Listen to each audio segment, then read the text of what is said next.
Hello students, आज हम topic करेंगे ब्लॉक डायग्राम ऑफ कंप्यूटर।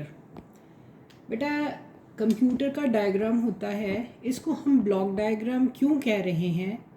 क्योंकि जो भी पार्ट्स हैं कंप्यूटर के वो हम एक ब्लॉक के अंदर उनको रिप्रेजेंट कर रहे हैं और फिर हर एक ब्लॉक का हम फंक्शन एक्सप्लेन करेंगे। सबसे पहले will start with the definition of the computer. Computer क्या काम कर सकता है? A computer can process data, pictures, sound and graphics. They can solve highly complicated problems quickly and accurately. ये बेटा कैसे सॉल्व होती हैं ये आगे हम देखेंगे। A computer as shown in figure performs basically 5 major computer operations or functions irrespective of their size and make.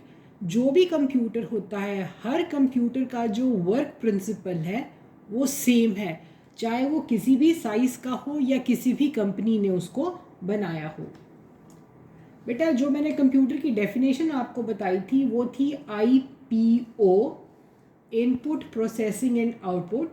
हम कहते हैं computer is an electronic device to which we give input on which processing is done to get the desired output. ये तो IPO computer की definition के लिए बनाया गया है। नीचे जो है बेटा, ये जो है ये ब्लॉक डायग्राम है। इस डायग्राम से हमें ये पता चलता है कि कंप्यूटर की वर्किंग कैसे होती है। बेटा, सबसे पहले इनपुट के लिए हम यहाँ पे इनपुट यूनिट लेते हैं। इनपुट यूनिट जो है इसके अंदर बाय डिफ़ॉल्ट जो कीबोर्ड है that is the main input unit. By default हम सबसे पहले जिससे हम इनपुट देंगे वो क्या है? वो कीबोर्ड है।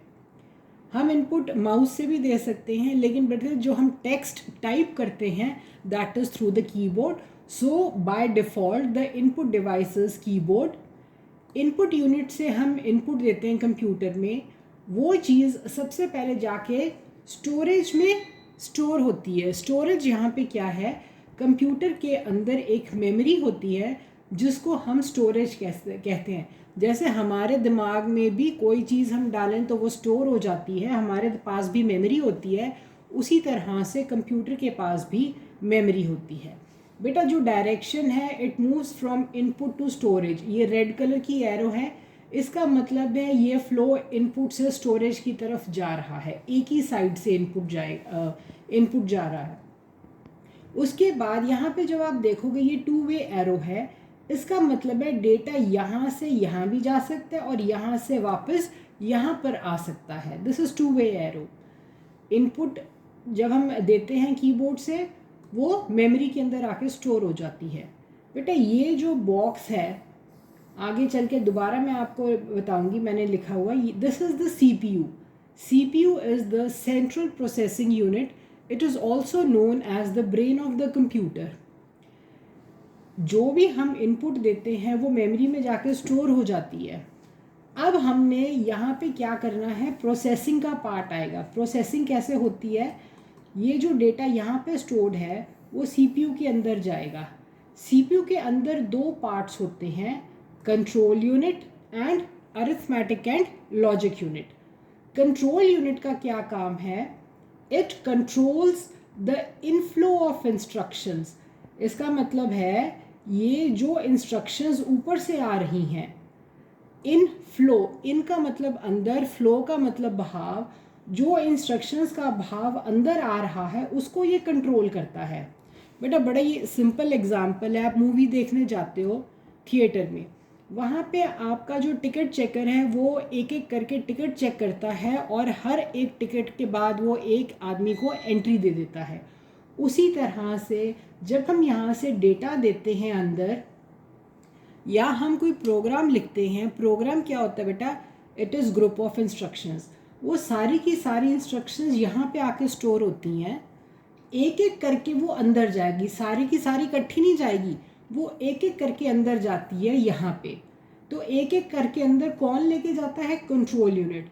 तो कंट्रोल यूनिट का क्या काम है? It controls the inflow. Inflow का मतलब है जो फ्लो अंदर को आ रहा है। It controls the inflow of instructions. Instructions आ गई हैं, उसके बाद वो जो डेटा है वो ALU के पास ऑन होता है। ALU होता है arithmetic and logic unit. Arithmetic and logic unit क्या काम परफॉर्म करता है? अरिथमेटिक ऑपरेशंस और लॉजिक ऑपरेशंस। अरिथमेटिक ऑपरेशंस होते हैं जैसे कि एडिशन, सब्ट्रैक्शन, मल्टीप्लिकेशन, डिवीजन। और लॉजिक होते हैं less than, greater than, equal to, less than equal to, greater than equal to and not equal to. ये यहाँ पे कैलकुलेशंस परफॉर्म होती हैं।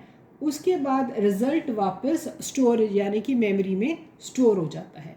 मेमोरी में स्टोर होने के बाद वो चीज़ हमारे को आउटपुट यूनिट, बाय डिफ़ॉल्ट ही जो आप स्क्रीन देख रहे हो it is an output unit. By default वो आउटपुट यूनिट पे या स्क्रीन पे डिस्प्ले होगा। बेटा कंप्यूटर की डेफिनेशन क्या है? IPO इनपुट के लिए हमारे पास इनपुट यूनिट है। प्रोसेसिंग के लिए बेटा ये पोर्शन है जिसके अंदर हमारे पास स्टोरेज और CPU आता है। CPU के पास दो पार्ट्स हैं, कंट्रोल यूनिट और arithmetic and logic unit. Control unit का क्या काम है? Controls the inflow of instructions. Arithmetic and logic unit performs arithmetic and logical operations. Perform करने के बाद रिजल्ट वापस मेमोरी में स्टोर होगा और उसके बाद आउटपुट यूनिट पे डिस्प्ले होगा। बेटा जो चीज़ मैंने बताई है वो सारे का सारा मैंने यहाँ पे रिटन फॉर्म में आपको प्रोवाइड किया हुआ है। बेटा वही चीज़ है, प्रोग्राम या डेटा हम देते हैं इनपुट से, वो मेमोरी में जाकर स्टोर होगा। यहाँ पे ये सेंट्रल प्रोसेसिंग यूनिट है, दो पार्ट्स हैं, कंट्रोल यूनिट और अरिथमेटिक यूनिट। यहाँ पे ये कंट्रोल करेगा इंस्ट्रक्शंस जो यहाँ से आ रही हैं। यहाँ ऑपरेशंस परफॉर्म होंगे अरिथमेटिक और लॉजिक। उसके बाद वापस डेटा स्टोरेज एरिया में यानी कि मेमोरी में चला जाएगा और फिर आउटपुट यूनिट पे डिस्प्ले होगा। ब्लॉक डायग्राम के बेसिक 5 पार्ट्स हैं, memory, ALU, input unit, output unit and control unit. Central processing unit है, it is known as the brain of the computer. ये जो डेटा है उसको इंफॉर्मेशन में कन्वर्ट करता है। बेसिकली जो CPU है वो ही रिस्पॉन्सिबल है सारी प्रोसेसिंग के लिए। प्रोसेसिंग का मतलब होता है सारा का सारा काम करना। इसके दो पार्ट्स हैं, ALU और कंट्रोल यूनिट। बेटा ये ALU का जो मैंने आपको बताया है ये परफॉर्म करता है addition, subtraction, multiplication, division, square root और logic operations and or not, gates वाले, ये सब परफॉर्म करेगा। कंट्रोल यूनिट क्या करता है? What specific sequence of operations it must perform. इसका मतलब है जो भी हमारा प्रोग्राम होता है किस ऑर्डर में हमने एग्जीक्यूशन करनी है वैसे उसी ऑर्डर में इंस्ट्रक्शंस को ये एग्जीक्यूट करवाता है। It also specifies timing of the instruction, कितने टाइम और किस टाइम पे कौन सी इंस्ट्रक्शन एग्जीक्यूट होनी है। Its function is to fetch, decode and execute the instructions that are stored in the memory. बेटा हमारे पास जो मेमोरी है बेसिकली दो तरह की होती है, एक प्राइमरी मेमोरी है, एक सेकेंडरी होती है। जो कंप्यूटर के अंदर वाली मेमोरी है जो आपको मैंने दिखाई है ब्लॉक डायग्राम में, that is the internal memory. ये डेटा को टेम्परेरीली अपने अंदर होल्ड करती है। उसके बाद यहाँ पे दोबारा हम दूसरे टास्क के लिए भी यूज़ कर सकते हैं। बेसिकली जो मेन मेमोरी है, रैम या रोम, कोई मर्जी हो, ये मेन मेमोरी के ही पार्ट्स होते हैं। ये हम आगे डिटेल में डिस्कस करेंगे नेक्स्ट अपने लेक्चर में। Data can be read or it can be written randomly. RAM is used for storage of active programs. एक टेम्प्रेरी मेमोरी है, रैम है क्या? Random access memory. ये एक टेम्प्रेरी मेमोरी है, थोड़ी देर के लिए डेटा को होल्ड करती है। इसको हम वॉलेटाइल मेमोरी भी बोलते हैं क्योंकि जो कंटेंट्स हैं वो थोड़ी देर के लिए ही इसके पास रहते हैं। अगर कंप्यूटर की लाइट चली जाए या स्विच ऑफ हो जाए तो जो कंटेंट्स हैं वो भी ख़त्म हो जाते हैं। ये कंप्यूटर की स्पीड को बढ़ाती है, अलग अलग साइजेस में अवेलेबल है और इसको हम प्राइमरी मेमोरी भी बोलते हैं। रोम जो होती है परमानेंट मेमोरी होती है बेटा, it is read only memory. इसके अंदर हम डेटा सिर्फ पढ़ सकते हैं। बेटा कई बच्चे आपकी तरह शरारती होते हैं, कुछ ना कुछ पंगे लेते हैं कंप्यूटर के साथ, इसलिए हम इसको सिर्फ रीड मोड में ही रखते हैं, इसमें हम राइट नहीं कर सकते। क्योंकि अगर हम इस तरह से कर देंगे, कई ऐसे प्रोग्राम्स जैसे कि ऑपरेटिंग सिस्टम हो गया या सिस्टम सॉफ्टवेयर हो गया जो कंप्यूटर की रनिंग के लिए चाहिए, तो सब बच्चे उसको ख़राब कर सकते हैं कोड को।